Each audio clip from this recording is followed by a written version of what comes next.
There are two types of waiting. One is active waiting, the other one is a passive waiting. What's an example of a passive waiting? You go to a doctor's surgery and you're sitting there in the waiting room and she comes out and she says, "Welcome, come on in," and you go for your consultation. You've been passively waiting for the doctor to see you. But there's also something called an active waiting. An active waiting is where you help to bring about something. So my parents, you've been actively waiting with these children of yours. They were born and you brought them for baptism. And then you fed them, you clothed them, you loved them, you gave them everything that you could, and you've been waiting with them for this moment today, when they would confirm themselves their baptismal promise. Hence, that's why we call it confirmation. See, my friends, that's what today's first reading and today's gospel in an interpretation is. Did you hear what the first reading said?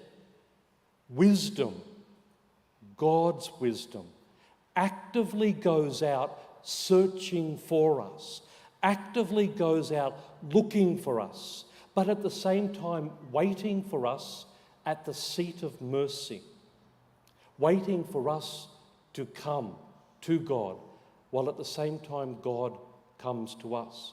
You know, some people think the Bible is all about our search for God. It is, but actually the Bible is more about God's search for us. The number of times God leaves the 99 behind to go to look for the one.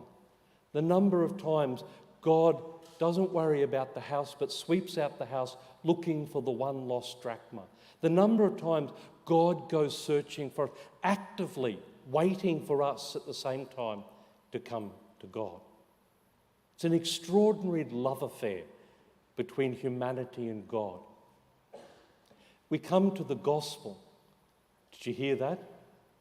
The bridegroom comes and they say to the bridesmaid, "Stand up, he's here." Who's the bridegroom? Jesus Christ. Isn't it extraordinary? Jesus Christ, God, comes looking for us. Do you see that?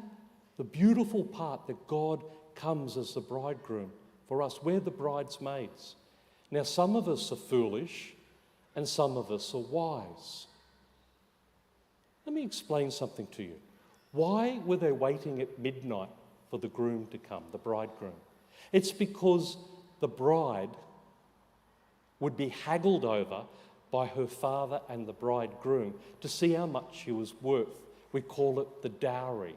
And in Jesus' day, if they haggled for 1 hour, she would be very upset. Is that all I'm worth? 1 hour haggling. I'm worth more than that.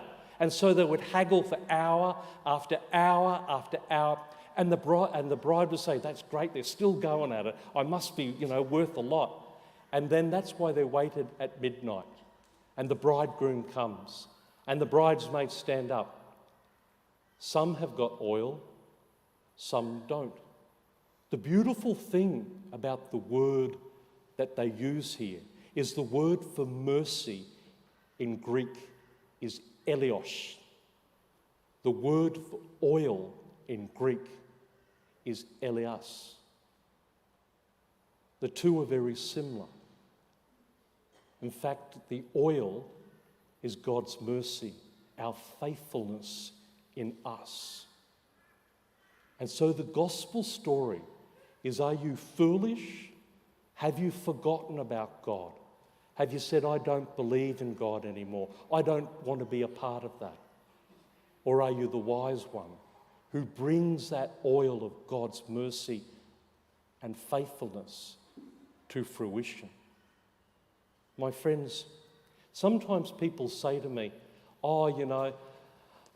my parents or my husband or my wife, she doesn't come to Mass anymore, but she's a good woman. He's a good man.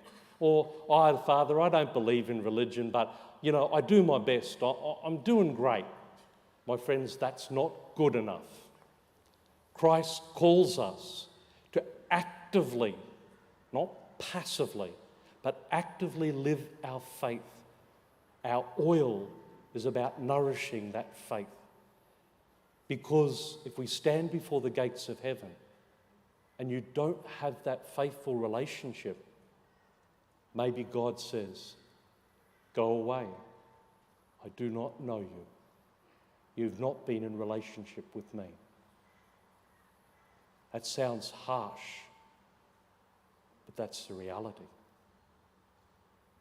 These children have come today to fill finally that adult responsibility in our church of confirming their baptism, nurturing that oil of faithfulness in their life, and then to receive from this altar of mercy the place where God meets us, where Jesus Christ as Eucharist nourishes us to go to him.